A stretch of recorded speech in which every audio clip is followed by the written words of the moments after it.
Welcome to the Sportlight podcast for parents, coaches, and athletes. The Sportlight refers to the time in an athlete's life when they have increased ability to affect the culture around them and the increased opportunity to learn life's lessons through sports. This podcast aims to help parents and coaches capitalize on their athletes' precious time in the Sportlight. The Sportlight podcast is brought to you by Especially for Athletes program. Hello, everybody. Welcome to the Sportlight podcast. We are so excited today to be joined by Major League Baseball player Payton Henry. And Dustin, I know you know Payton well, and would you take a second and just introduce him to our audience? Yeah, so Payton, thanks for joining us. No problem at all. I met Payton. What did we decide, Payton? We went to lunch the other day, and I think we decided it was at your sophomore or junior year your sophomore year, right? Yep, sophomore year. So that would have been 2014. 2014 at Pleasant Grove High School is where I first met Payton, and his dad is the baseball coach over at that school. And I had was working with Pleasant Grove High School, met Payton, and Payton just immediately took to the program and to the message. And what was really cool about it is at the time I knew you were a good baseball player because some people there at Pleasant Grove had told me, and your dad had told me you were a good player, but you were a sophomore. You hadn't really done a ton yet. But just like I told you the other day, when I got to chat with you and see you in that sort of that leadership role there at Pleasant Grove, as you were part of the Especially for Athletes Leadership Council that we form at the schools we work with, I realized there was something unique about Payton, and it didn't surprise me at all to watch his career blossom. So for those, that are curious or haven't heard of who Payton is, if you're a baseball fan, you probably have heard or you will hear about Payton, but he grew up in Utah, Pleasant Grove High School, was drafted out of high school by the Brewers, the Milwaukee Brewers, had a scholarship to BYU, but ended up going straight to the major league, played in the minor league system for several years, and last year was traded to the Miami Marlins and played in AA or AAA there for the Marlins. And then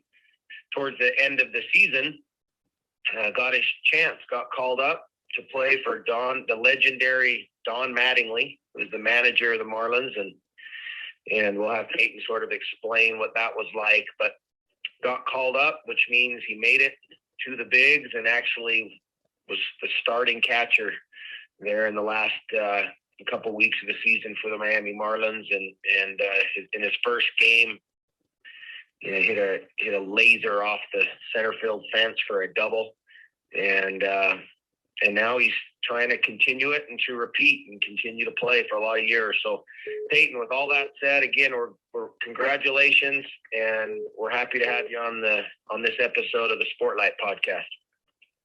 Thank you. Yeah, I'm excited to be here. So I'm looking at my eyes up through the word band right now. We talked about it at lunch. I've had it on since my sophomore year of high school. So we're about 8 years going strong with this band. So hopefully it keeps rolling. Well, if I remember, it was pretty worn down. You could barely read the writing on it. So, I believe you that it hasn't come off your wrist much. Well, we're going to dive into a couple questions here, Payton. And most of our listeners are parents and coaches. We hope that the parents and coaches who listen to this go back and talk to their athlete son or daughter about the things that we discuss. So, as you're answering some of these questions, if you have that sort of in mind, if you have any advice or pointers or things that you feel would be, worth sharing. I'm going to start with a question. Now that you've made it to the highest level of baseball, what if you could go back and tell your young self, if you could go back and tell the Payton Henry from your 8th or 9th grade sophomore year, about the price that it took to get there. You knew that you had some talent, but we talk all the time about the difference in talent and skill, and that you're born with talent, but skill is what you develop with just working, just getting after it. How did you, what's the lesson that you would maybe share with young people about the price that had to be paid to develop that talent into a skill that ultimately gave you a shot at professional baseball? Yeah, no, I think obviously that price it takes everything, man. It really does. When you hear all these superstar athletes and all these guys talk about, the price it is to be great and, to be at the top of the game and all that stuff. I mean, it's nothing short of what they say. I mean, it's day in, day out. And, you can't take a day off. You can't take a pitch off. You can't take an at bat off. You can't take anything off. So that's kind of the way I grew up. I grew up with a pretty athletic family, and my family is really into sports. Obviously, my dad's the coach at Pleasant Grove High School, so I had a little added push towards some of that stuff. But I think ultimately I decided that I wanted to try to do that at a young age, and I just didn't stop. I was a normal kid from Pleasant Grove, Utah. Like I wasn't very athletic. I played a lot of sports, but I wasn't very athletic. I just kind of kept playing because I loved it and fell in love with baseball in high school. And once I hit high school, I turned the jets on and didn't look back. So yeah, it's taken a lot from me, man. It's taken a lot of my time. It's taken a lot of effort. It's taken a lot of mental capacity to definitely get to where I am right now. So it's the truth. Like people always ask, like, yeah, what does it take? What do you have to do? And you have to outwork everybody. And every single guy that's at this level will say the same thing. You have to outwork everybody. There's always going to be somebody better than you. There's always only one best in the world, right? So unless you're that guy, there's always somebody better than you. So I took that to heart, and I just kept pushing forward and tried my best to perfect my craft, and that's about it. But yeah, it took a lot, man. It took a whole lot of blood, sweat, and tears, and there's no truer statement than that. And it takes it out of you sometimes, but it's also it's a very cool experience to do because you're striving for something greater than yourself, in my opinion. Payton, that's awesome. I do wonder sometimes if you could give us a little peek into what it was like. So what did a day look like for Payton Henry in high school? What was your routine? Because most of the greats that we've talked to on here that have made it to these high levels, they had a routine at a young age. And I think sometimes,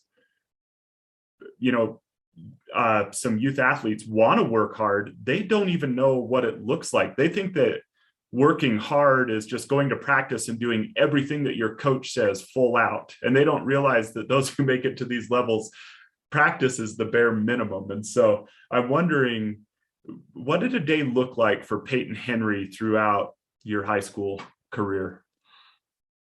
Yeah, no, absolutely. That's a great question. And I'll touch on that a little bit. I mean, I didn't have the greatest set routine, and I wish I would have, but I mean, as a kid in high school, I didn't know really what that routine meant either. Mm-hmm. I just knew that I had to do certain things every single day to be able to get better. That's all I knew. So typical day for me in high school was, wake up and go to school every other day. We'd have like a little team lift or, team practice in the morning. So we'd wake up at 6 o'clock and do that and then go to school. And I kind of made it a thing with my dad that we were going to hit out lunch every day. And if we didn't hit out lunch every day, we were going to hit after practice, or we were going to hit or do fielding or whatever it is that we were doing at least one or two more times during that day. So I was an absolute baseball junkie back in high school. I mean, I couldn't get enough of it. It was like we had practice and I would stay 2 hours after practice most of those days and just be hitting in the cage. Or if something didn't feel right to me, I wanted to get it fixed right then and right there. That's kind of a little bit of my perfectionist mindset. And, some of it definitely could have been detrimental but for the most part, like, I think that was the key to me evolving and learning what my body was doing and learning what I needed to do to to fix something or to get to where I want it to be. So yeah, practice is definitely the bare minimum in my opinion. And I'm probably the best guy to talk to about that, because I was at the freaking high school baseball field more than I was at my own house. Me and my dad spent more time over there, had more time in a cage than I did in my own house. I mean, I used to remember telling my dad, "Hey, I'm gonna go. I'm gonna go hang out with some friends on a Friday night," and I'd get dressed up and act like I was going to hang out with friends, and he'd come over and find me hitting in the cages, just because that's how much I loved it. And I didn't want him to think that like I was overdoing it, so I dressed up and act like I was going out and doing whatever I was doing, and then just right to the high school. So. It made it easy because everybody knew where to find me. Any of my friends, if I wasn't answering my phone, I was there. I was in the cage. So it definitely, my routine was kind of all over the place in terms of what happened during the day. But I did know that I had to do extra, and that I wanted to do extra because I knew, just going to practice and doing that, I wasn't going to be able to get anywhere with it. Yeah, that's awesome. Well, yeah, and Payton, you and I talked a little bit a couple of weeks ago about that exact. I was going to ask you a question about persistence, but you sort of touched on it there. About the regular, consistent, persistent effort to get better, and I want to follow up to that, because one of the things I've noticed in athletes that I speak with, but especially with the ones I've coached over the years, is the ones who really are, that make it, that really become excellent at their craft. There's a couple things that they all have. One is they do all have just some God-given talent. It is important that you are blessed with some hand-eye coordination and some measurables that the kid doesn't, do a whole lot to develop. It's sort of mom and dad give it to them, right? So that's helpful. Yeah. But there are a lot of kids who have that talent and who have those measurables who don't end up making it. If it was simply about talent measurables, there'd be, a lot of others who don't end up making it to either their high school team or college or the professional ranks, because they lack that persistent drive. And you touched on it, that you just enjoyed doing it. You just enjoyed going to the cage. You loved it. That's an important part, I think, of the development process, is do you enjoy it?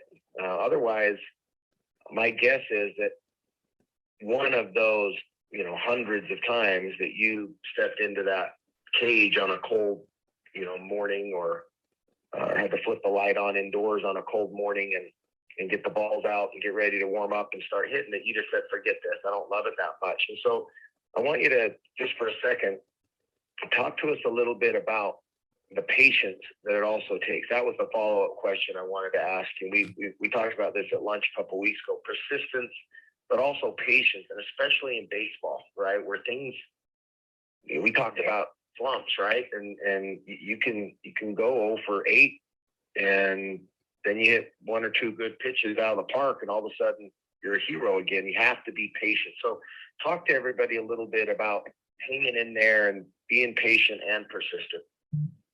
Yeah, that was something in high school that I really was not good at. I was not good at that with myself. I expected myself to be so good and to be so great. Sometimes I lost sight of that patience.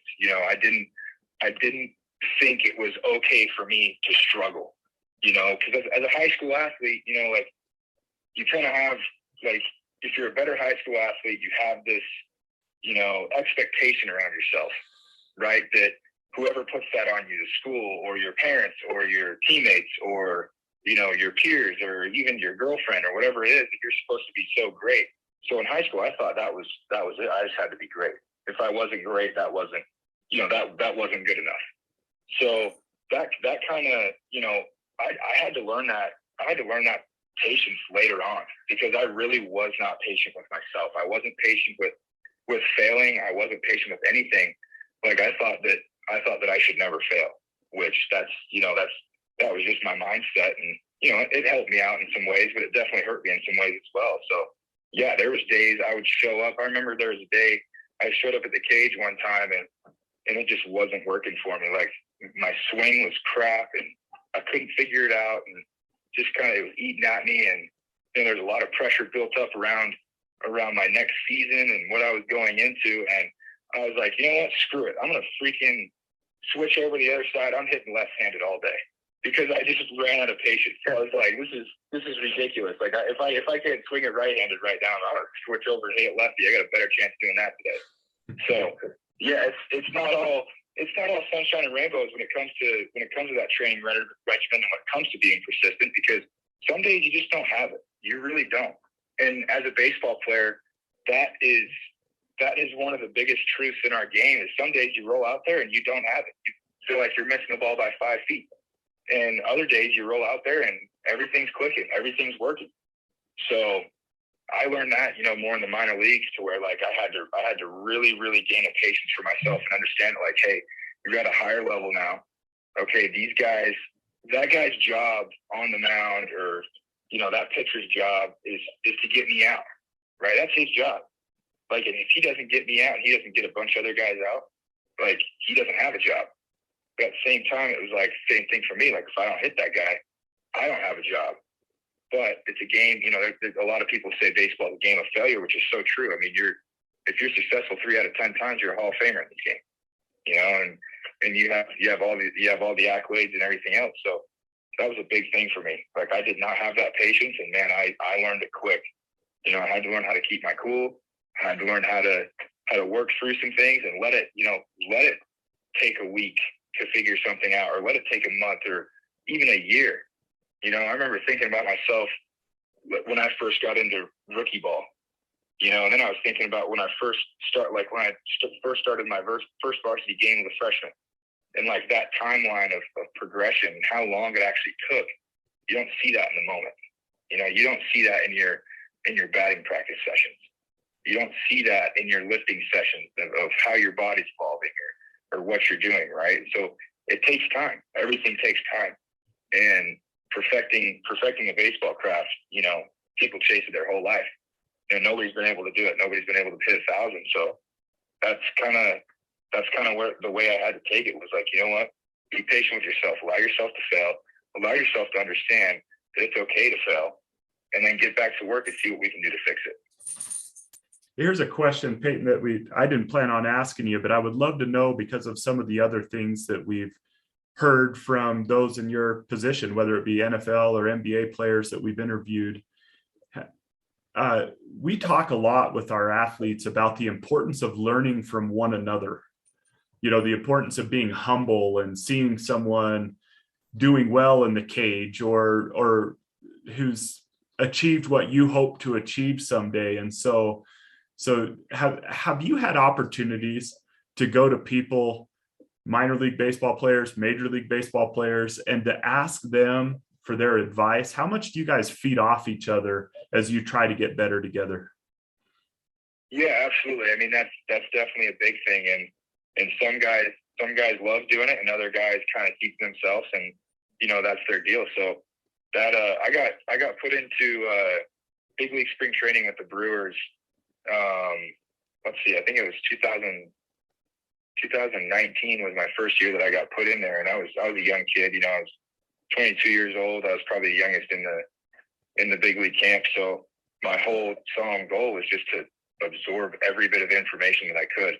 And luckily, I had some really awesome guys like Christian Yelich and Yasmani Grandal, who was the starting catcher for the Brewers that year, and some guys like that really took me under their wing and kind of helped me understand a lot about the game, and helped me through some of the trials I was having and what to expect and all that stuff. So yeah, it's a huge thing. And I try to do the same. It's like we kind of talk through some things, and me being a catcher, I'm always talking to pitchers of like, hey, what would you do to me here? Like if I was hitting against you, just little things like that. So within your team, absolutely. I feel like there's a lot of people that are willing to help and that are there to help, and a lot of good conversations come out of that. So that's funny, because me and Dustin were talking about that at lunch last week as well. There's this distinct difference of the guys who do that and the guys who don't, right? The guys who kind of want to keep that a secret. You know, I'm like, oh, well, if you know this, then, you know, my game, you know, you're going to be as good as this as me. So rather than saying like, no, yeah, you can know this, but now I got to evolve. I got to work harder. So I think that's something he was telling me that Eric Weddle told him. So yeah, there's a lot of those conversations, but there's also a lot of those guys that, you know, they don't want anything to do with you. They got their routine, they got their system, and they keep to themselves because they might think it's a threat, or they might just want to keep it to themselves. So, but yeah, a lot of good conversations go on, and especially within your team, I would say, is like, we're always trying to help each other out, and, you know, see little things and say like, hey, you know, I'm seeing something in your swing today. Like, is that something you're working on, or is that something you want there? And, you know, start stuff out like that where it's like, oh no, I wasn't doing that. You know, they just let me know. Just, you know, stupid little tweaks like that. Well, you have to be, your answer to that exact scenario you just played out would say a lot about the athlete or the person in general, right? Is we all have to make a decision. If somebody comes up to us and says, hey, I notice a little tweak in your swing, is that something you mean to do? Or are you doing that on purpose? People can react two ways to that, right? Some people can react as, hey, my swing's, what do you mean, right? Like get upset by it, get offended by it. How dare you worry about yourself? My swing's fine. And the humble person who really sees that as an opportunity to get better says what you just said, and that is, no, I'm not trying to do that. What do you mean?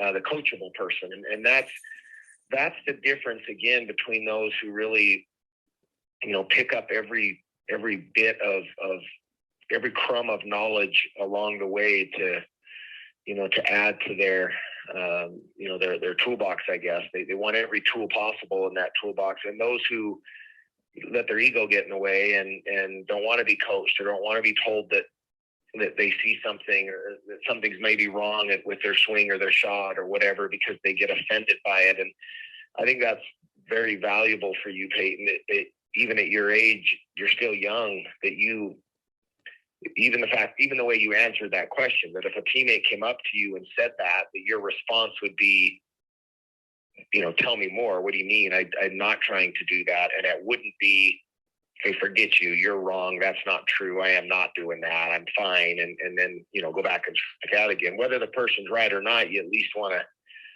you know, get their perspective. And I think that's some great counsel that you just gave, Payton, that we should be open to criticism, and the best in the world take it, and they look into it, right? They look into it and decide what to do with it.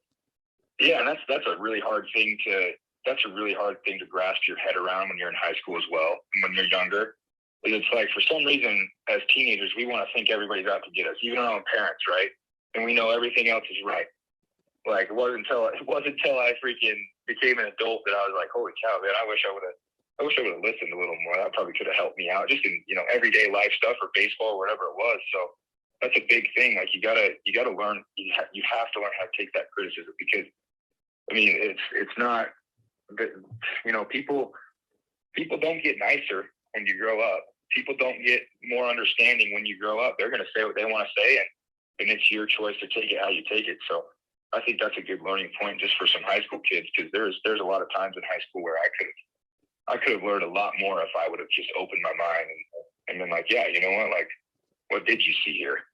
Like, well, you know, even if it didn't help me, you know, just hearing something like that might have clicked something onto my brain that was like, oh, well, he said that. Now I'm thinking towards this way, and oh, well, now I fixed my problem. So it's kind of cool to see myself evolve in that way as well. I tell athletes that, you know, you need to be coachable, but it doesn't mean you have to be coachable to everybody. And what I mean by that is that you have to kind of guard what it is that you take as advice. You have to make sure. Exactly right.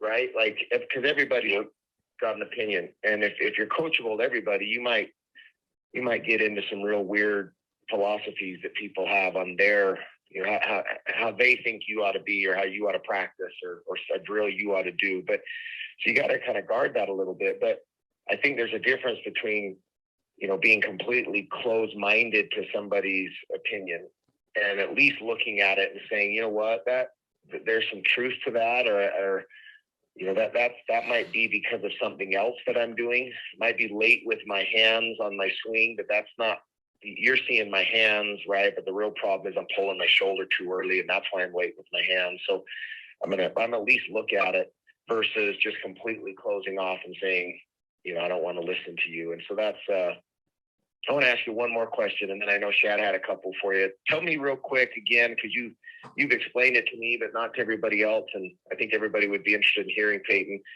Tell us what that phone call was like, or that invitation when you got told that you were going to be joining the Major League Marlins. What was that like?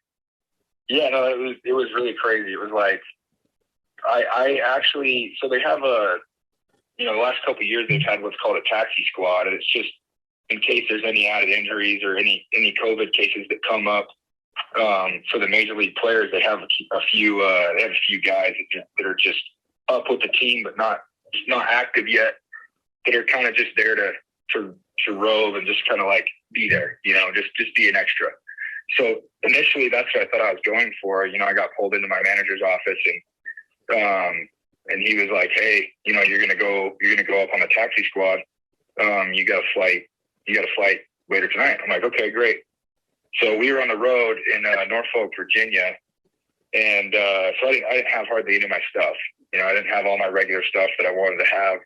I was just like, I had some of my road cleats and just some other things that we packed. So I didn't have really any of my collared shirts or anything like that, so I was like panicking. And luckily, one of my good buddies is stationed there for military, for the Navy, so he took me shopping, and I got to get a collared shirt and all that stuff. But anyway, long story short, they called me up, and our flight got canceled that night, so we had to turn around and hurry and go in the morning. And we got to Miami. We flew in around 2:00, I want to say. But we flew into Fort Lauderdale, so it was a little bit of a drive to Miami. So got there probably 3:30ish, 3:30ish, something like that. And just went straight to the manager's office, put my bags down and went to the manager's office. He was Don Mattingly. So I shook his hand, introduced myself. I was like, "How's it going, Don? My name's Payton Henry. Nice to meet you." And as he's shaking my hand, he looked me in the eye and he was like, "How's it going, Payton?" He's like, "Just want you to know you're catching bat 7 tonight." He's like, "Welcome to the show." So I was like, holy cow, all that stuff hit me at once, because here I was thinking I wasn't even going up to play. I was there to be an extra, to turning into like I was starting catching that night. So, it was a whole lot of emotions come up, and then it was like, oh crap, I got to get the signs down. I got to get, my pictures ready, the scouting report ready. So, everything happened super fast, but it was awesome. Got to call my mom and my dad and my grandparents and had some good conversations with them. And, they were crying on the phone and I was crying on the phone. And, it was the best thing ever, being able to call my dad and say, "Hey Dad, what's up, man?" He's like, "Hey, what's up? We're just at practice, what's going on?" And I was like, "Just wanted you to know I'm the starting catcher for the Miami Marlins tonight." So he started freaking out and crying and telling the whole team. And so it was awesome. But, yeah, it was a cool experience. It was really, I was really caught off guard with it. It was something I was ready for, but I was definitely caught off guard, and I thought I'd be nervous, and I thought I'd kind of speed up on me. And I remember taking my first step on the field out of the dugout, and it just hit me with just complete peace. It was the coolest feeling ever, because it was like, holy cow, like, you did it, man. Like, all this work that you put in, all this time that you put in, like, even if you play just this one game right here, you did it. Like, you were able to accomplish that. So it was a really cool feeling and a really cool experience for me. Yeah, man, Payton, that, every young baseball player who's listening to this, or parent who played baseball, that feeling drove so many of us from age 7 to whenever life made us hang up our cleats, to want that feeling. That's so cool that you step out in the peace of like, I've accomplished my goal. You know, I'm sure you have other goals, but that's a major goal for every young baseball player. Oh, absolutely. No, it was super cool. And then then the day wore off and it was like, okay, now let's go try to be an all-star. Let's go try to be a Gold Glove. Let's go try to do some more cool stuff. So always working towards something, but that was probably, and I think it will be like the pinnacle for me of like that, that feeling. Cause I'll never forget that feeling of just like, holy cow, dude, like you're here, you finally cracked it. You cracked the code. You finally made it. Yeah. Now, how did it feel? So Dustin alluded to this earlier, but then you get in a bat and you come 4 inches from hitting a home run. Was that your first at bat, or was that just your first game? No, actually it was my second at bat. I actually didn't have the greatest night. I had that one double, but my other 3 at bats I struck out, and I forgot to back up third base or go to third base on a little slow roller, so a runner advanced. So it was actually a tough night for me. Like I was like, I didn't play as well as everybody think I did. So it's funny because exactly.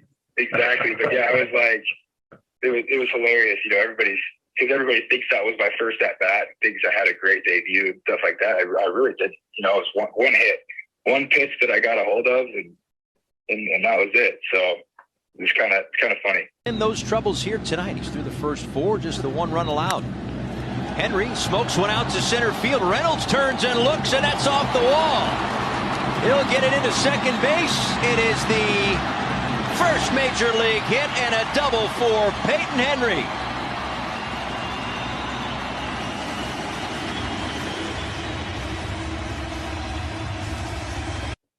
That's awesome.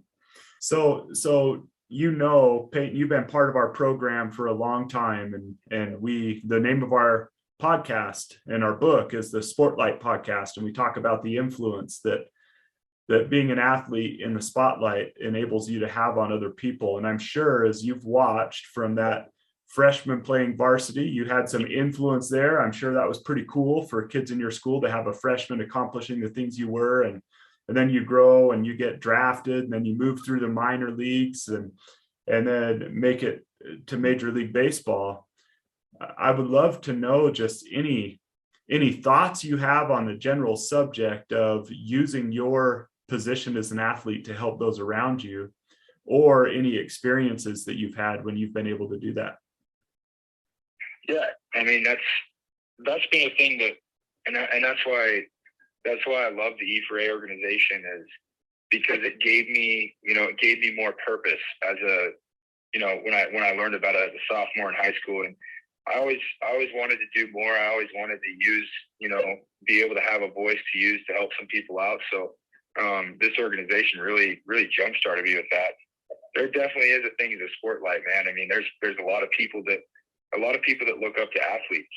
I mean, there's a lot of young kids and even a lot of kids, my age and in professional sports that have somebody that they still look up to, and most of those are athletes when you're an athlete, So, I think that's it's a pretty big role, in my opinion, just to be an athlete, right? There's a lot of pressure on you.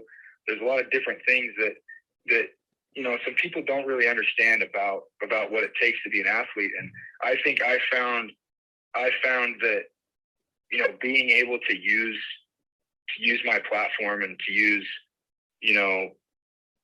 where I was to help other people and to try to be a friend to everybody kind of took that pressure away. It was like, it was really cool. I remember Dustin telling a story back when I was sophomores, and it was one of the first stories. We were in like this back break room somewhere, and in the faculty room or something like that.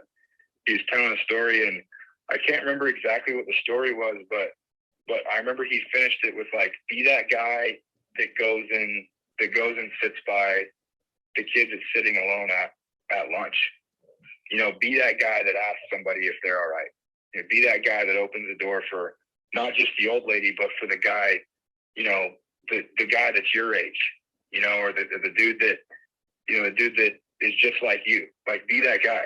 So it really put in perspective of like, like, I want to treat everybody the same. You know, I want to act like every single individual on this earth is the same, because every single person here is worth something, you know, and every single person is here for a reason.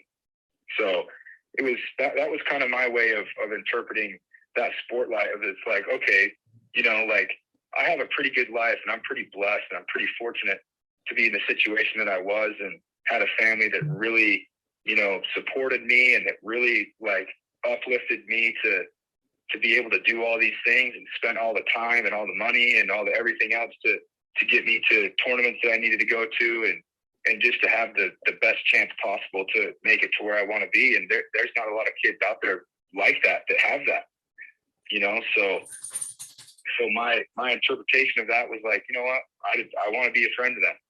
You know, I want to be the person that they know they can look at in the hall, or they can look at and they can see at Maverick or wherever it is, that they're like, oh yeah, like, I know that guy, like, I can say hi to that guy and be able to have a good conversation, and, you know, maybe have a better day because of it.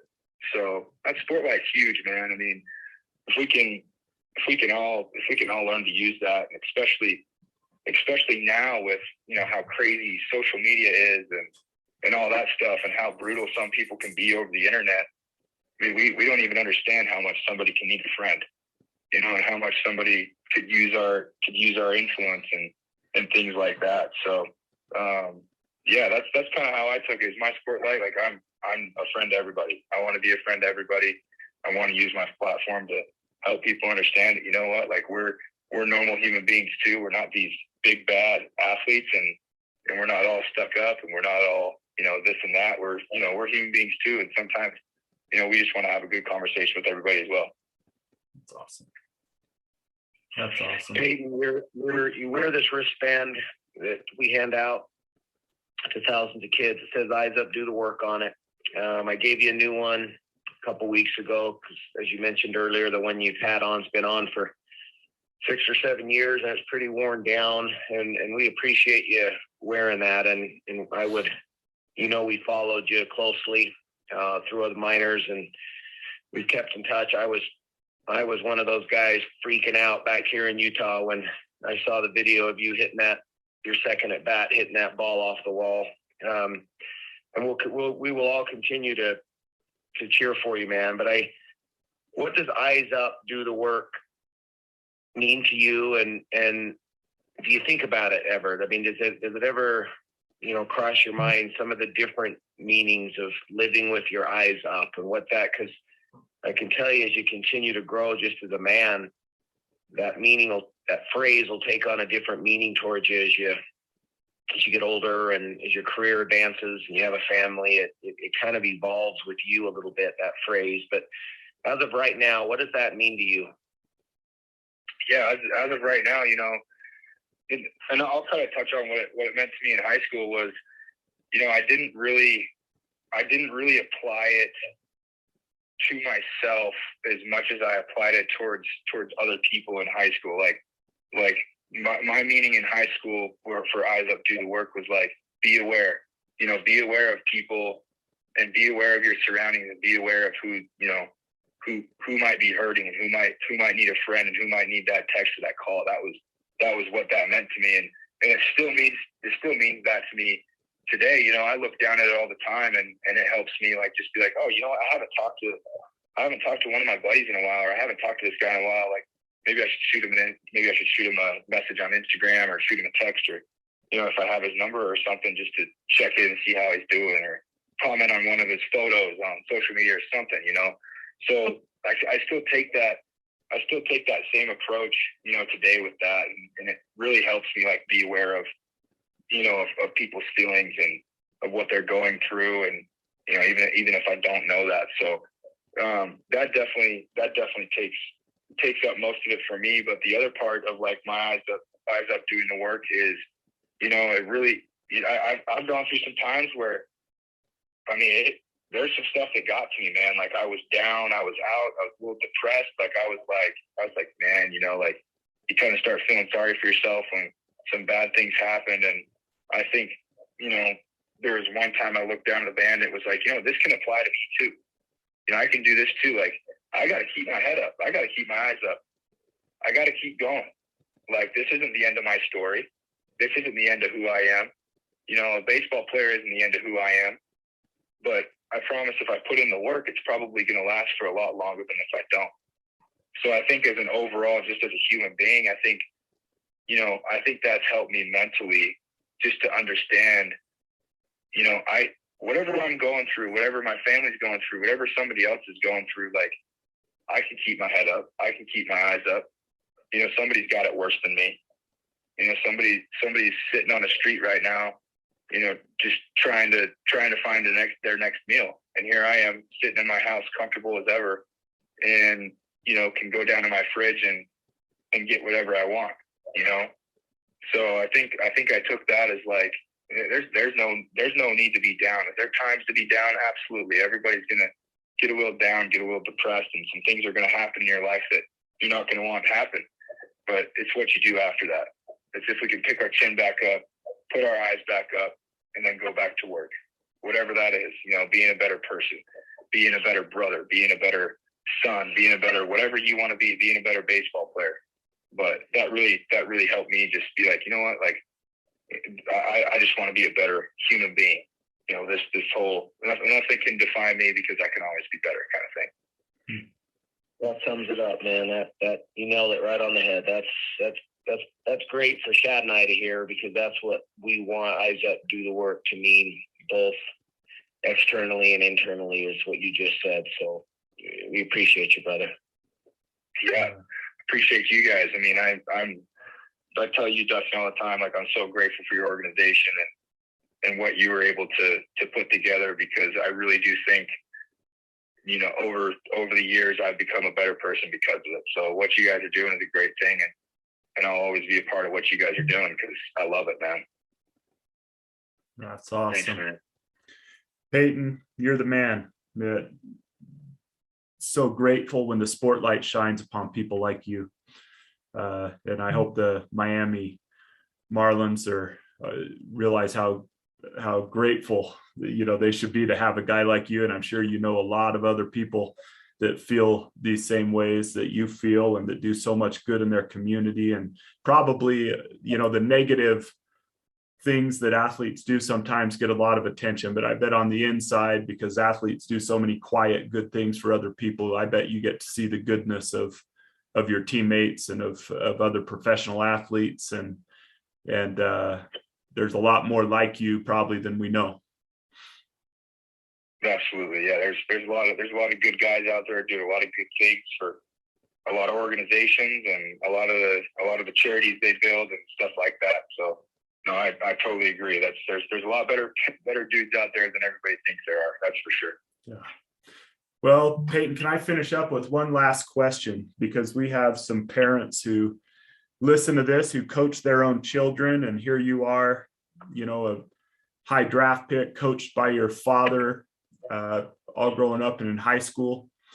And I would, if you just had any quick advice for parents who coach their own children that you learned from that dynamic with your own father, I think they would appreciate hearing that. Yeah, you know, my dad's my best friend. My dad's the man, so I would love to touch on that. But I would say the number one key to getting the most out of your kid and to getting him to somewhere that he wants to be is to give them confidence. You know, you have to as a parent give them confidence. There's so many times where, you know, I even see stuff where parents are hard on their kids, man. I mean, it's for a good reason, and you know, all that is good as well. But I think you have to feed your kid confidence. You know, you have to be able to trust them, and you have to be able to tell them, you know, they're doing a good job when they're doing a good job.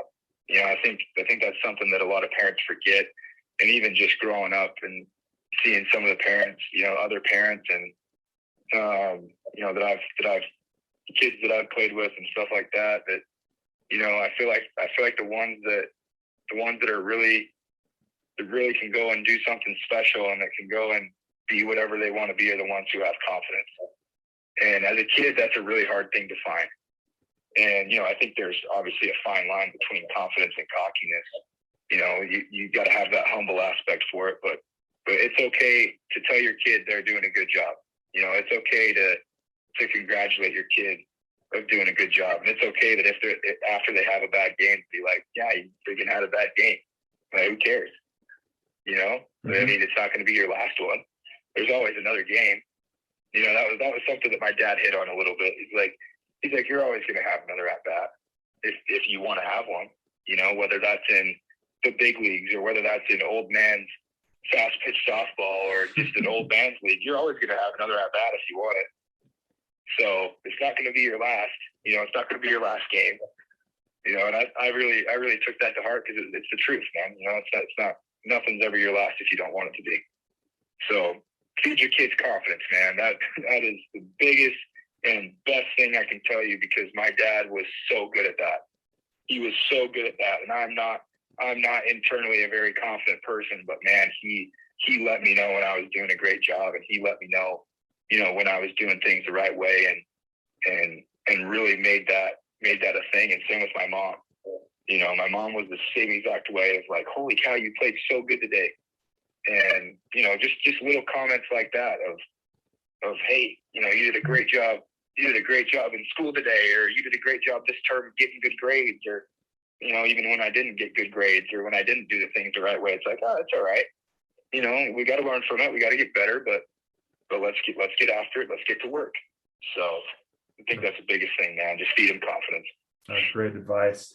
Great advice. Dustin, do you have any final thoughts here or questions for Payton before we sign off?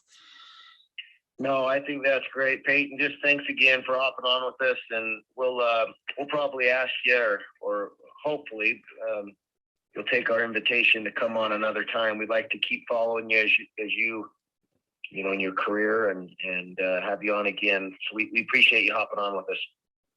Yeah, absolutely. Anytime you guys need me, I'd love to be on. So thank you guys so much for having me. Well, thank you, Payton, and thank you, everyone, for joining the Sportlight podcast. We would encourage you, as always, to share this with people who would be interested, with parents and coaches, and to follow our social media pages. We're everywhere on social media. You can search especially for athletes on any of the platforms, or on Twitter, follow us at E4A Family. And so keep your eyes up, do the work, and go do some good.